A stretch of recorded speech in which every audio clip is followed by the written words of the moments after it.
هاخدك النهارده في جولة جديدة لولاية هريانة، بس قبل ما نبدأ الفيلم دوس سبسكرايب وفعل زر الجرس. والفيلم ده مقتبس من قصة حقيقية لحياة جيتا وبابيتا، اتنين من أبطال الهند في المصارعة، لكن البطل الحقيقي في حياتهم أبوهم مهافير سينج. بيبدأ الفيلم بمهافير سينج سنة 1988 وهو واقف قدام التلفزيون في شغل بيتفرج على ماتش مصارعة في الأولمبيات. بيقول المعلق إن بالرغم من إن رياضة المصارعة شعبيتها عالية في الهند، لكن المصارعين الهنود كان أدائهم منيل زي المنتخب بتاعنا كده. مهافير بيقول لنفسه ده العيال الصغيرة عندنا تقدر تجيب ميداليات، لكن مفيش دعم ولا فلوس ولا مؤسسة تقدر تدربهم. بيجي الراجل ده يقف جنبه ويقول له بسخرية لو كنت تعرف تفوز بميدالية كنت فزت بواحدة من زمان. مهافير بيبص له من فوق لتحت ويسأله انت جديد هنا؟ قال له اه. بيرد مهافير انا قلت كده برضه. الحيطة ده بيقول له فكر تدخل حلبة مصارعة في يوم وانت هتطلع تجري قبل ما الماتش يبدأ اصلا. بيرد مهافير بثقة شكلك عملت كده كتير. الواد بيغل في نفسه وبيقول له لو في هنا حلبة مصارعة كنت فرجتك مين اللي هيجري. بيرد مهافير عليه مش محتاجين حلبة. بيبدأ زمايلهم في الشغل يوسعوا المكاتب ويفضوا مكان عشان المدعكة اللي هتحصل، وكل واحد بيقلع القميص بتاعه وبيسلموا على بعض. هوب بيفاجئ مهافير الواد بنص يمزق له القطنية وعامل فيها نينجا وبتاع ومستر نفسك.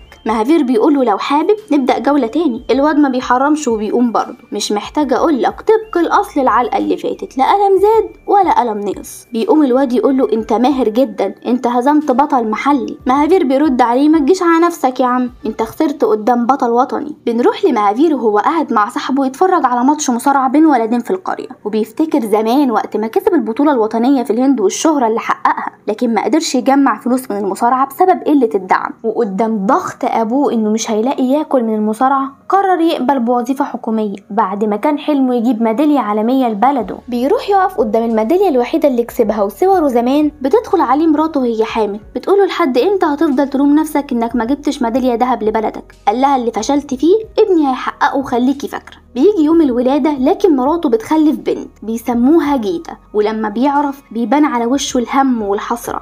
بعدها بيتحول كل أهل القرية لمؤلف كتاب كيف تحملين في ولد، وكل اللي على كيفه هبدة يقولها لمهافير ومراته عشان الغريق بيتعلق بقشاية كانوا بيسمعوا الهبد ده وينفذوه. وحملت مراته تاني وجه يوم الولادة وكل أهل القرية متجمعين. هنا بتحصل المفاجأة، بتخلف بنت تانية بابيتا. الحسرة والغم اللي على وشه بيكون أكبر وأكبر لأن الولد بالنسبة له حلم شخصي كان بيتمنى يحققه. بيكبر مهافير في السن وربنا بيرزقه ببنتين كمان، لكن في الوقت ده بيقول بس كفاية أوهام. بيشيل صوره والميدالية الوطنية اللي حيلته من على الحيطة يحطهم في صندوق تحت السرير. في يوم وهو راجع من الشغل مراته بتستقبله على الباب إنه اتفضل في مصيبة جوه. بيدخل يلاقي ولدين من القرية متخرشمين من الضرب ومعاهم أهلهم، عشان يتفاجئ إن اللي رنهم العلقة دي بناته جيتا وبابيتا. الراجل ما بيبقاش مصدق، العيال مش باين لها ملامح أساسا، فبيعتذر لأهله الولدين على العلقة وبياخدوا بعضهم ويمشي. بينده على البنتين يسألهم هم عملوا كده ازاي. البنتين بيبصوا لبعض باستغراب وبيمثلوا العلقة على ابن عمهم المسكين. في الوقت ده بيكون مهافير في منتهى السعادة وفي عالم تاني خالص وهو شايف بناته بيضربوا ابن عمهم. تقولش خدوا الثانوية العامة. بالليل بيقول لمراته انا طول عمري نفسي في ولد، لكن نسيت ان الفوز بيفضل فوز سواء حققوا ولد او بنت.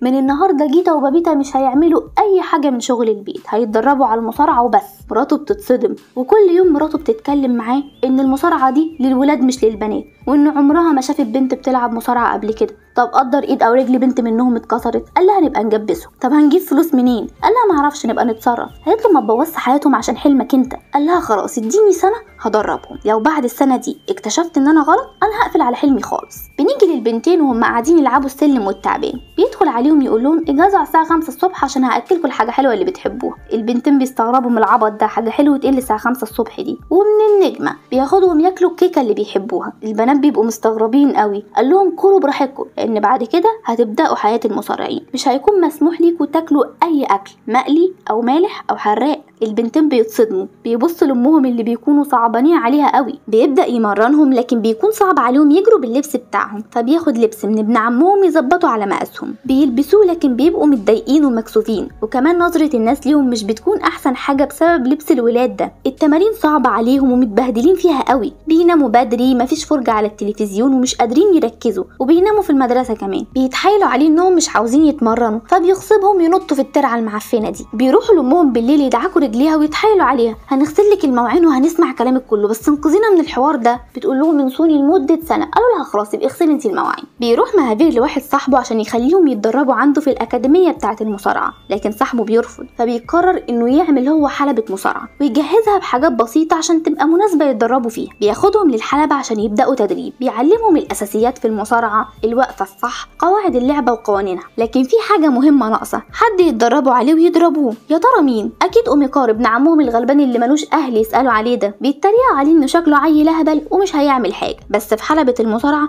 بيمسك جيتا ياكلها بالنص على الماشي. بيجي الدور على بابيتا فبتقول له سي عاطف انا اختك الصغيره يا سي عاطف، ياكلها نفس النص. الكلام ده طبعا بيضايق مهافير. تاني يوم في التدريب اوميكار ابن عمهم بياكل جيتا نفس العلقه. مهافير بيزعق لها عشان ادائها يتحسن. في المحاوله اللي بعدها بتقع برضه. بيروح لمراته عشان تعمل لهم فراخ لانهم محتاجين بروتين، لكنها بتتخانق معاه ان يستحيل يطبخ فراخ في مطبخها ده لان ديانتهم بتحرم اكل الحيوانات، بيعبدوها بس. فبيجبر اوميكار يتعلم الطبخ. بيروح لبتاع الفراخ يقول له بص انا هاخد الفرخه منك ب20 روبيا بدل 100 روبيا. بتاع الفراخ بيقول له انا كده استفدت ايه؟ قال له جيتا وبابيتا هيبقوا بطلات مصارعه، لما الناس تعرف انهم كلوا فراخ من عندك هيشتروا منك. بتاع الفراخ بيقتنع وبيقول له خلاص خدها ب25 روبيا. راجل اهبل قوي. لما بيطبخ لهم الفراخ مراته بتبقى قرفانه قوي وهم بياكلوا، لكن وهم بيعبدوا البقر مش بتقرف عادي. بيبدا اهل القريه يتكلموا عن مهافير انه اتجنن وخلى بناته يلبسوا شورت ويصارعوا الصبيان، وان البنات اصلا مكانهم المطبخ، وزمايلهم في المدرسه بيتريقوا عليهم. بيقرروا يروحوا لابوهم يقولوا له ان موضوع المصارعه ده مش هينفع، لكن بيجوا قدامه كل واحده تتلجلج وترمي التعب على التانيه. بيقول لهم كل ده مش مشكله حقيقيه، لما يبقى في مشكله حقيقيه قولوا لي. فبتقول له جيتا طب على فكره يا بابا بقى شعرنا قصف من الرمله اللي بنلعب فيها دي، ده بابيتا اختي املت، ده انا امبارح طلعت من راسها 8 املات. بس مهافير ما اهتمش بكلامهم. والصبح بيجيب الحلاق يحلق لهم شعرهم. بتعيط جيتا بحرقه وتتحايل عليه ما يقصش شعرها، وهي هتسمع كلامه وهتصحى بدري للتدريب، لكنه بيصمم يحلق لهم شعرهم. في مشهد حزين بتكون البنت في منتهى الالم والحزن. بيتعرضوا للتنمر من اهل القريه ومن زمايلهم في المدرسه وبيكونوا مقهورين. بياخدوا قرار انه لا مفيش مصارعه، هيثوروا ضد ابوهم الدكتاتور ده. بيدخلوا وهو نايم يبوظوا المنبه عشان يصحى متاخر، ويعملوا نفسهم قال ايه صاحيين من بدري بيتدربوا، يكسروا لمبه الحلبه عشان ما يتدربوش، يعملوا نفسهم مصابين ومكسحين في الحلبه، يستسلموا ويقعوا على الارض بدون اي محاوله للقتال. لكن مهافير فاهم كويس قوي هما بيحاولوا يوصلوا لايه. تاني يوم بيجهزوا عشان يروحوا فرح صاحبتهم من ورا ابوهم طبعا، لكن وهم مبسوطين وبيرقصوا بيتفاجئوا بمهافير في وشهم وبيضرب اوميكار بالقلم ويمشي. بتدخل البنتين واوميكار اوضه صاحبتهم وبيعيطوا. بتقول جيتا انهي اب ده اللي مستعبد بناته بيجبرهم على المصارعه ويقص لهم شعرهم، ربنا ما يبتليش حد باب زي ده ابدا. بترد صاحبتهم ربنا يبتليني انا باب زيه. بيستغرب البنتين من ردها. بتكمل على الاقل مهتم بيكم ومعتبركم بناته، مش يجوزكم وعمركم 14 سنه الراجل كبير، على الاقل عاوز لكم حياه كويسه. ايه الغلط اللي هو بيعمله؟ بيتاثر البنتين جدا. وفجر تاني يوم مهافير بيلاقي البنتين في الحلبه بيتدربوا، بس المره دي بجد تدريب من نار في كل الاوقات حتى المدرسه، وبيردوا الاوميكار العبيط نفس العلقه وبيتقدموا في التمرين وبيكونوا في منتهى السعاده. بيقرر مهافير ياخدهم قريه روتاك لمسابقه مصارعه، ولما بيجي يأيدهم في كشف المتسابقين القائم على المسابقه بيضحك عليه.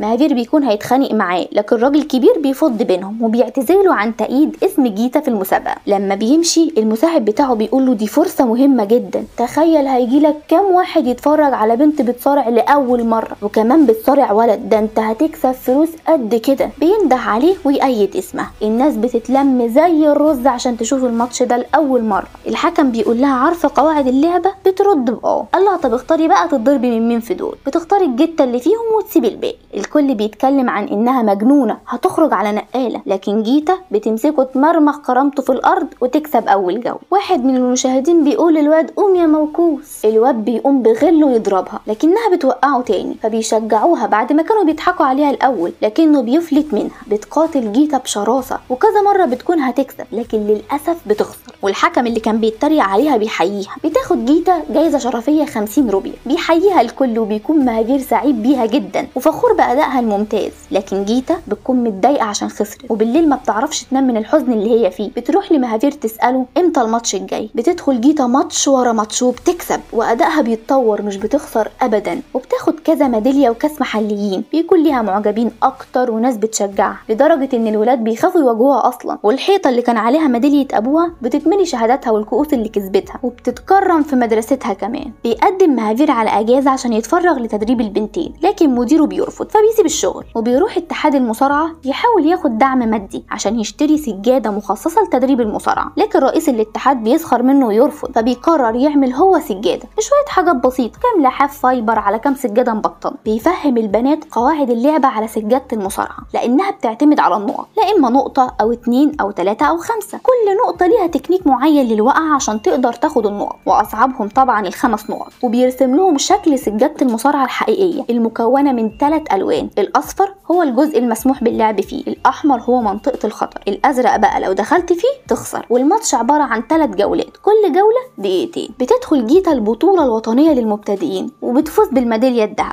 وصاحب محل الفراخ بيحط لها مجسم عنده في المحل. بتصعد البطولة الدولية للمبتدئين. صديقي جيتا إعصار، مش مجرد مصارعة واخدة ميدالية ذهب، البت اللي بيجي تحت ايدها بتفرمه، وبتفوز برضه بالميدالية الذهب للبطولة الدولية. في الطريق للحلبة بقى بتكبر جيتا، وبتتحول من مجرد مبتدئة لمحترفة في اللعبة. بتزيد انتصاراتها وبتحصد ميداليات أكتر، وأهل القرية بيستقبلوهم استقبال الأبطال بعد ما كانوا زمان بيضحكوا عليها. لكن كل ده مش بيكون كفاية لمهافير، هو عاوزها تجيب ميدالية ذهب في البطولة العالمية. بتروح جيتا تتكلم مع أبوها إنها عاوزة تروح ولاية باتيالا عشان تدخل الأكاديمية الرياضية الوطنية وتتدرب مع مدرب دولي. الكلام ده بيحزن مهافير من جواه، لكن بينفذ لها رغبتها لأن كل اللي يهمه إنها ترفع اسم البلد. بيروح مهافير للمدرب بتاع جيتا، بيقول له جيتا قوية وشجاعة، أنا اللي كنت بدربها، لو اتدربت صح هتجيب ميدالية عالمية. لكن المدرب بينده لها ويعدل على الحركة اللي بتعملها، قال لها أنا يا حمار كان بيدربك كده، وده بيحرج مهافير وجيتا، وبيرجع قريته وهو حزين جدا. بتتعرف جيتا في الأكاديمية على بنت بتخليها تغير كل العادات اللي معودة عليها أبوها. بتسهر، مش بتنام بدري، بتتفرج على التلفزيون، بتخرج مع صحباتها وبتاكل أكل غير صحي، وبتطول شعرها تاني، وتركيزها في التمرين بيقل. في نفس الوقت بيكون مهافير بيدرب بيتا تدريب من نار، ملتزمة بكل حاجة، مفيش أكل غير صحي، مفيش سهر، في تمرين وبس. بترجع جيتا البيت في أجازة، لما أمها بتشوفها بتقول لها أبوكي مش هيعجبه الوضع الجديد ده. بتتكلم بنبرة غرور إن من دلوقتي مش كل حاجة هتمشي على مزاجه، لأنها مع مدرب دولي ما عندوش مشكلة في كل اللي هي بتعمله، وإنها أفضل مصارعة في الأكاديمية. بيوصل مهافير وبيطمن على تدريبها. بتتكلم بغرور إنها بتتعلم حاجات وأساليب جديدة بتفكر تبقى تعلمها لبابيتا عشان تكسب الميدالية الوطنية. الصبح بتروح مع بابيتا الحلبة اللي عاملها مهافير، بتعدل على أسلوبها وهي بتعلم بنات من القرية. بيوصل مهافير وبيسألها إيه الغلط في أسلوبي، قالت له ولا حاجة، بس التكنيك ده أصح، المدرب علمهولي. وبيكون مش عاجبها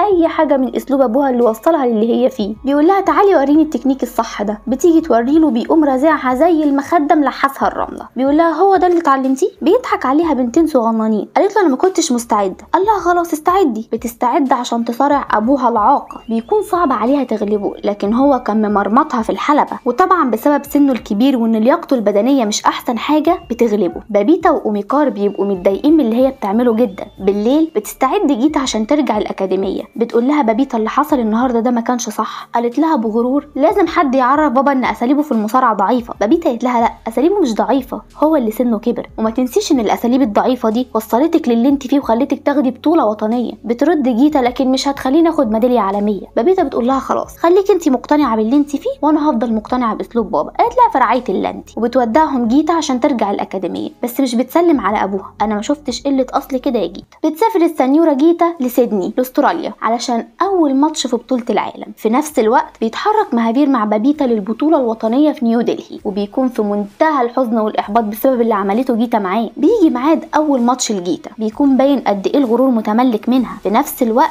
ميعاد ماتش بابيتا اللي بيكون باين عليها الثقة والتواضع. بتعمل جيتا ماتش بسم الله ما شاء الله زي الزفت. بيكون ادائها منير ومش بتكسب اي جوله وبتخسر طبعا عشان عاق. اما بابيتا بتعمل ماتش اعصار، البت بتكسب جوله في الثانيه في الثالثه وبتفوز بالميداليه الوطنيه عشان تنتقل بابيتا لنفس اكاديميه اختها. بتستقبلها جيتا وبتاخدها تفرجها على الاكاديميه. بالليل بتكون جيتا قاعده تحط مانيكير ولا على بالها انها خسرت مباراه دوليه، مفيش بجنيه دم. بابيتا بتقول لها انت اتغيرتي قوي، على قلبك مراوح ولا كانك خسرانه، فاكره اول ماتش خسرتيه ما نمتيش طول الليل. بترد جيتا هو ابوكي محفظك كلمتين جايه تقولهم لي؟ بابيتا قالت لها لا بس انت نسيتي تمرين ابوكي. قالت لها كفايه انت فاكراه وخليكي في حالك وفي تمرينك. شوف البت البجحه. المهم بتطير جيتا على موسكو عشان الجوله الثانيه من البطوله، ومش عاوزه اقول لك اللي ابوه مش بيكون راضي عنه بيحصل له ايه. اديك شايف جيتا اهي خسرت تاني وخرجت من التصفيات، ما تعملش زيها بقى واسمع كلام ابوك. بتتوالى خسارات جيتا من الجوله الاولى في تصفيات جاكرت واسطنبول، وبترجع الاكاديميه تاني تبقى قاعده حزينه لوحدها. بتروح بابيتا تقعد جنبها تواسيها، قالت لها ولا يهمك الماتش، انا معرفش غير انك البنت اللي كسبت الولاد في حلبة الطين، وبالرغم من وزنك القليل كسبتي كل بطولات المبتدئين، كسبتي كل المواجهات في البطوله الوطنيه ل3 سنين متواصله، ولو ما كسبتيش الميداليه الذهب لبطوله العالم انا معرفش بنت غيرك تعملها في الهند. ثقتي فيكي كبيره وبابا ثقته اكبر، كلميها جيتا ولو مره. قالت لها بانهي وش؟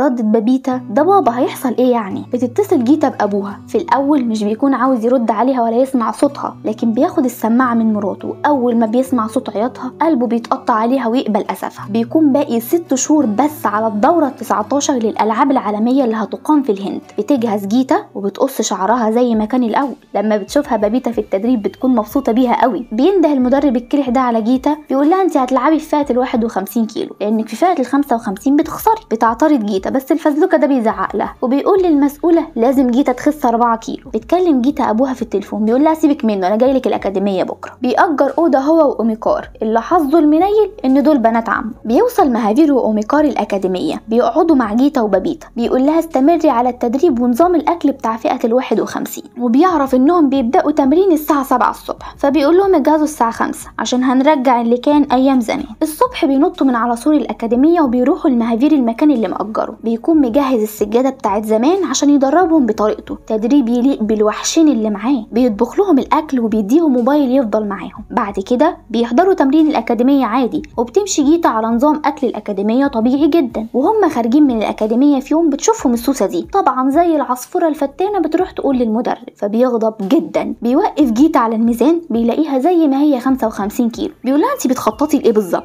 وبيحولها مجلس تأديبي. هناك بتعترف هي وبابيتا. بيتصلوا بمهافير وبيجي للاكاديميه عشان عاوزين يفصلوهم، لكن مهافير بيعتذر وبيفضل يتحايل على اللجنه ان بناته ما يتفصلوش. بتوافق اللجنه لكن بشرط ان مش مسموح لمهافير يدخل الاكاديميه ولا مسموح للبنات يخرجوا منها. لكن مهافير مش بييأس، بيتواصل مع جيتا عن طريق الموبايل اللي اداهولها وبيطلب منها تجيب له نسخه من الماتشات اللي خدت فيها على عينها في سيدني في استراليا. بيروح مكان شبه السينما كده بس على صغير، يشغل الماتش عشان يكتب نقط القوه والضعف. بعد كده بيكلمها يقول لها دي منظر مصارعه، انت كنتي بتلعبي زي الزفت. بيتفق معاها تصحى الساعه 5 الصبح وتتصرف في لابتوب وتكلمه. بتراجع الماتشات اللي اديت له منها نسخه، بيقول لها ملاحظاته واخطائها في كل جوله. بتنفذ جيتا كل تعليمات ابوها في التمرين وادائها بيتحسن. في التصفيات الأولية للبطولة تكسب جيتا باكتساح، وبتبدأ دورة الألعاب العالمية في الهند سنة 2010. بيكون في 72 دولة مشاركة في دورة الألعاب دي. جيتا قبل أول ماتش ليها بتكون متوترة جدا، طبيعي لأن أدائها في المنافسات الدولية كان حدث ولا حرج. بيجي أول ماتش ليها في فئة ال55 كيلو. جيتا في الأول بتحاول ما تخسرش نقط، وده بيتسبب إنها تخسر أول جولة ليها بفرق 6 نقط بسبب التوتر اللي هي فيه. في الجولة الثانية الخصم بتاخد نقط على حسابها، فمهافير من المدرجات بيقول لها جيتا انت مش هتخسري، وده بيحفزها اكتر. بتحاول جيتا تكسب نقط اكتر، وفعلا بتكسب الجوله الثانيه عشان تثبت انها مش خصم سهل ابدا. وقبل الجوله الاخيره ما تبدا المدرب الفزلوكه ده بيقول لها احنا هندافع في الجوله دي، لكن مهافير من المدرجات بيطلب منها تهاجم. وعشان جيتا اتعلمت الدرس كويس وعرفت ان المدرب بتاعها بتاع بطاطا ومالوش فيها بتهاجم،